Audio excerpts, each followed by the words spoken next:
किस माँ बाप के घर में दुख देने वाली संतान पैदा होती है। जय श्री कृष्णा मित्रों, आज की कहानी आपके जीवन को बदल देगी। आपसे निवेदन है इस वीडियो को पूरा जरूर सुन लेना। कहते हैं जीवन में किए गए अच्छे बुरे कर्म कई जन्मों तक पीछा करते हैं। आप लोग इस बात को मानो या ना मानो, परंतु इस बात को झुटलाया नहीं जा सकता है। हमें जो मिला है वो हमारे कर्मों की उपज है, और जो हमारे जीवन में हमें भोगना पड़ेगा वो बुरे कर्मों का परिणाम होगा। आइए पूरी बात मैं आपको इस कहानी के माध्यम से समझाता हूँ कि मनुष्य कर्म का भोग कैसे भोगता है। किसके घर में दुख देने वाली और कंगाल बनाने वाली संतानें पैदा होती हैं। मित्रों, ये बात कुछ पुरानी है। एक गांव में किंकुर और बजरंग नाम के दो कुत्ते रहते थे। दोनों में बड़ी ही गहरी मित्रता थी। वे हर समय एक दूसरे के साथ ही रहते थे। एक दिन किंकुर ने बजरंग से कहा, मित्र, न जाने हमने पूर्व में कौन से बुरे कर्म किए हैं जिसके कारण हमें ये कुत्ते का शरीर मिला है। बजरंग बोला, हाँ मित्र, इस शरीर में रहकर ना तो हमें खाने पीने का सुख है, ना ही मान सम्मान का। भोजन के लिए भी हमें काफी मशक्कत करनी पड़ती है, घंटों इंतजार करना पड़ता है, फिर भी ठीक से पेट नहीं भरता। अगर हम किसी के घर की रखवाली करके रोटी का एक टुकड़ा पा भी लेते हैं वो भी इज्जत का नहीं मिलता। और तो और हमारी मौत भी बड़े ही दर्दनाक तरीके से होती है। लोग हमारी मौत की मिसाल दिया करते हैं। रहने के लिए भी हमारा कोई ठिकाना नहीं। जाड़े, गर्मी, वर्षा ऋतु में, गर्मियों में हमें जंगलों में भटकना पड़ता है। हमसे अच्छे तो अन्य पशु पक्षी हैं, कम से कम वो अपना घर तो बना ही लेते हैं। छोटी छोटी चिड़ियां भी अपना घोंसला बनाकर आराम से रहती हैं। जंगली जानवर भी अपने लिए माद बना लेते हैं। पर हमें देख लो, हम निकम्मे, निठल्ले, आवारागर्दी करते रहते हैं। हम हमेशा मनुष्यों के अधीन रहकर ही जीते हैं, इसीलिए हमें इज्जत नहीं मिलती।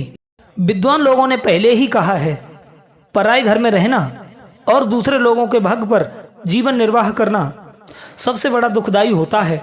वो भी स्वतंत्र होकर कोई काम नहीं कर सकता। और हम कुत्तों की ये सबसे बड़ी कमजोरी है कि हम सदैव दूसरों के घरों में रहना चाहते हैं और दूसरों के रहमो करम पर पलना चाहते हैं।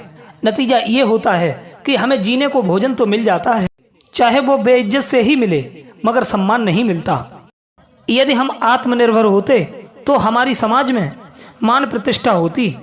किंकुर बोला, मित्र, तुम ठीक कहते हो। थोड़ी बहुत इज्जत हम कमा भी लें तो हम में आपस में एकता नहीं है। अपना ही अपने को काटता है। धिक्कार है ऐसे जन्म पर। हे मित्र, अब हमें तीर्थों का भ्रमण करके अपने अगले जन्मों को सुधार लेना चाहिए और इस कुकुर शरीर का परित्याग कर देना चाहिए। बजरंग ने भी अपने मित्र की बात का समर्थन किया। दोस्तों, अब तो दोनों कुत्ते तीर्थ यात्रा करने के लिए चल दिए, मगर रास्ते का तो उन्हें इतना ज्ञान नहीं था। पर भगवान के नाम का सहारा लेकर चल पड़े, क्योंकि कहते हैं बलवान के लिए कोई काम कठिन नहीं होता, परिश्रमी के लिए कोई स्थान दूर नहीं होता, विद्वान के लिए कोई जगह विदेश नहीं होती, और मीठा बोलने वाले के लिए कोई पराया नहीं होता। अब तो बजरंग और किंकुर दोनों मित्र तीर्थ यात्रा के लिए चलते चले जा रहे थे। चलते चलते उन्हें शाम हो गई। एक गांव के निकट एक पेड़ के नीचे ठहर गए। भूख भी अब बहुत तेज लगने लगी थी। तब उन्होंने देखा वहीं एक गन्ने का खेत था जहां बहुत सारे चूहे उछल कूद कर रहे थे। मोटे मोटे चूहों को देखकर बजरंग के मुंह में पानी आ गया। कहने लगा, मित्र, भूख से हाल बेहाल है और सामने वाले खेत में हमें हमारा भोजन भी दिखाई दे रहा है। तुम कहो तो चलें, दो चार चूहों का नाश्ता कर लिया जाए। किंकुर नाम का कुत्ता बोला, अरे मित्र, कैसी बातें कर रहे हो, थोड़ा शुभ शुभ बोलो। हम दोनों शिकार के लिए नहीं आए हैं, तीर्थ यात्रा पर निकले हैं, और जब तक हम तीर्थों का भ्रमण करेंगे किसी जीव को मारना तो दूर, उसे मारने की सोच भी नहीं सकते। यदि हमने ऐसा किया तो हमें तीर्थों का कोई फल नहीं मिलेगा और उल्टा पाप भी लग जाएगा। हमें हिंसा से रहित शाकाहारी भोजन से ही काम चलाना पड़ेगा। बजरंग बोला, मित्र, शाकाहारी भोजन तो हमें गांव में ही मिल सकता है। एक काम करते हैं, अपने दोनों लोग इस सामने वाले गांव में चलते हैं। जिसको जो मिल जाए उसे ही खाकर अपनी भूख मिटा लेना और लौटकर इसी वृक्ष के पास आ जाना। बोले, हाँ, ये ठीक रहेगा। अब तो किंकुर और बजरंग दोनों कुत्ते गांव में पहुंच गए। गांव में वे दोनों अलग अलग होकर भोजन ढूंढने लगे। किंकुर नाम का कुत्ता एक ब्राह्मण के द्वार पर पहुंचा। ब्राह्मण पूजा पाठ करके भोजन करने बैठने ही वाला था। इधर ब्राह्मणी ने उसके भोजन के थाल को सजा दिया। ब्राह्मण बड़ा ही भगवत भक्त था। वो भोजन करने बैठा तो सबसे पहले उसने भगवान को भोग लगाया। इतने में किंकुर ने उसकी थाली में मुंह डाल दिया और उसकी थाली से एक पूड़ी उठाकर द्वार पर बैठकर खाने लगा। ब्राह्मण ने देखा कि भोजन की थाली में कुत्ते ने मुंह डाल दिया है तो राम राम करके उठ बैठा। ब्राह्मण ने अपनी पत्नी से कहा, अरे भाग्यमान, भोजन तो कुत्ते ने जूठा कर दिया। अब एक काम करो, थाली का भोजन उसी कुत्ते को खाने को डाल दो। लगता है बेचारा बहुत ही भूखा है, ये भोजन इसके ही भाग्य का है। ब्राह्मणी को थोड़ा बुरा जरूर लगा क्योंकि उसने बड़ी मेहनत से भोजन बनाया था, लेकिन जीवों के प्रति उसमें भी दया की भावना थी। इसीलिए ब्राह्मणी ने उस थाली का सारा भोजन कुत्ते को बड़े प्यार से खाने को दे दिया। खीर, पूड़ी, दही, व्यंजनों का भोजन करके किंकुर नाम का कुत्ता बड़ा प्रसन्न हुआ। उसने ब्राह्मण ब्राह्मणी को खूब दुआएं दी और वापस उसी पेड़ के नीचे आकर बैठ गया और अपने मित्र बजरंग के लौटने की प्रतीक्षा करने लगा। उधर बजरंग भी भोजन की तलाश करते करते एक सेठ के घर में घुस गया। सेठ भी उधर अपने घर में भोजन करने को ही बैठा था। इतने में बजरंग ने उसकी थाली में अपना मुंह डाल दिया और पूड़ी को मुंह में पकड़कर द्वार पर बैठकर खाने लगा। इधर सेठ को उस कुत्ते की करतूत पर बड़ा गुस्सा आया। वो एकदम क्रोध में भर गया और उसने लाठी उठाई और कुत्ते के पीछे जाकर उस पर लाठी बरसाना शुरू कर दी। बेचारा बजरंग निश्चिंत होकर पूड़ी खाने में लगा था।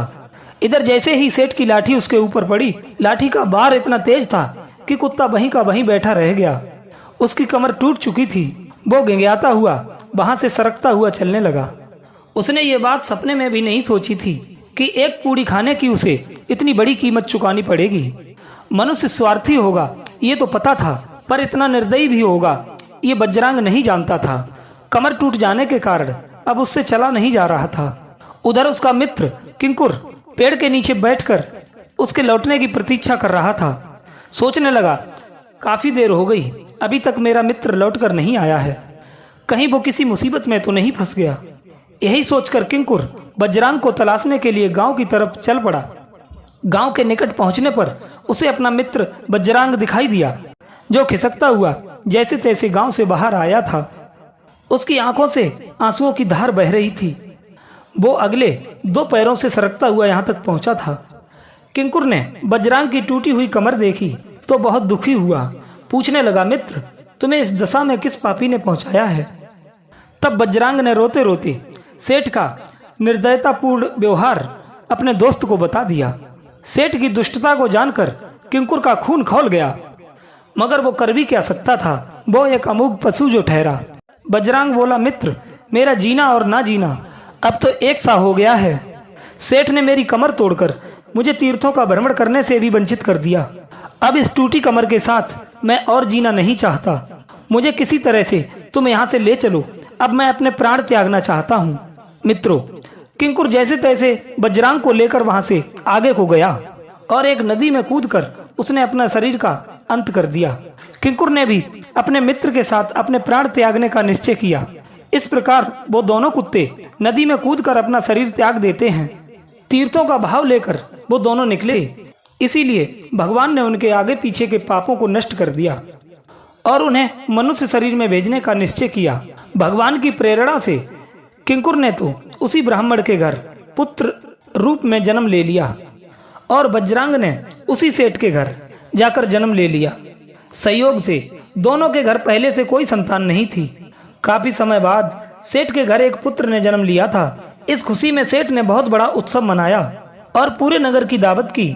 अभी तो खुशी का जश्न समाप्त भी नहीं हुआ था कि इतने में सेठ को खबर मिली कि उसके व्यापार में बहुत बड़ा नुकसान हो गया है और उसके गोदाम में आग लग गई है। यह देखकर सेठ को बहुत बड़ा सदमा लगा। अभी वो इस सदमे से बाहर नहीं निकल पाया था कि उसकी पत्नी भयंकर रोग से ग्रसित हो गई। सेठ की सारी संपत्ति धीरे धीरे बिककर उसके इलाज उपचार में लगने लगी। उधर किंकुर जब बेटा बनकर के ब्राह्मण के घर में पैदा हुआ तो पुत्र के घर में जन्म लेते ही ब्राह्मण को राजा के यहाँ अमात्य के पद पर नौकरी मिल गई। ब्राह्मण की सलाह से राजा का राजकाज बड़े ही ढंग से चलने लगा। कोई भी युद्ध राजा हारता नहीं था क्योंकि ब्राह्मण उसे अच्छी रणनीति बनाकर देता था। कुछ दिनों बाद राजा ने ब्राह्मण को अपना प्रधानमंत्री घोषित कर दिया। गरीब ब्राह्मण अब पूरे राज्य का प्रधानमंत्री बन गया था। इधर ब्राह्मण का बेटा भी बहुत बड़ा विद्वान बनता चला गया। उसने अपने पिता के नाम पर 4 चांद लगा दिए। उधर सेठ का बेटा बड़ा होकर नकारा निकला। सेठ के बचे हुए धन को उसने मांस, मदिरा, जुआ, शराब में उड़ा दिया। सेठ कुछ भी कहता तो बेटा उसे मारता पीटता और गालियां देता था। एक दिन तो नशे में उसने अपने पिता को लाठियों से इतना पीटा कि सेठ की कमर ही तोड़ डाली। अब तो सेठ चल फिर भी नहीं पाता था। सारे दिन पड़े पड़े अपने कुकर्मों की सजा भोगता रहता था। एक दिन सेठ ने अपनी पत्नी से कहा, भाग्यवान, हमने न जाने कौन से पाप किए हैं जिससे हमारे घर में ये कुपुत्र पैदा हुआ है। ऐसे बेटे से तो मैं बिना संतान के ही ठीक था। दर्शक बंधुओं, सेठ की पत्नी ने कहा कि तुम्हें याद है, तुमने लाठी मारकर एक कुत्ते की कमर तोड़ दी थी। शायद उसी पाप का तुम्हें और मुझे दंड मिल रहा है। कहते हैं कर्म लौट कर जरूर आता है। हमारे अच्छे बुरे कर्मों का ही परिणाम होता है कि हमें अच्छी बुरी संतान मिलती है। हमारे पाप पुण्य ही हमारे घर में बेटा बेटी बनकर जन्म लेते हैं। अगर संतान सुख देने वाली है तो समझ लेना आपके अच्छे कर्म फलित हो रहे हैं, और संतान दुख देने वाली हो, निकम्मी हो, निठल्ली हो तो समझ लेना कि आपके बुरे कर्मों का हिसाब बराबर हो रहा है। सज्जनों, इस प्रकार से सेठ रोजाना अपने कर्मों को याद कर पड़ा तड़पता रहता था। जैसी करनी वैसी भरनी। दर्शक बंधुओं, मैं उम्मीद करता हूँ ये कहानी आपको जरूर पसंद आएगी। तो चलिए अपनी कीमती राय भी कमेंट में अवश्य बताना। मिलते हैं आपको एक अगली वीडियो में ज्ञान भरी चर्चा के साथ। आप सभी का बहुत बहुत धन्यवाद। जय श्री कृष्णा।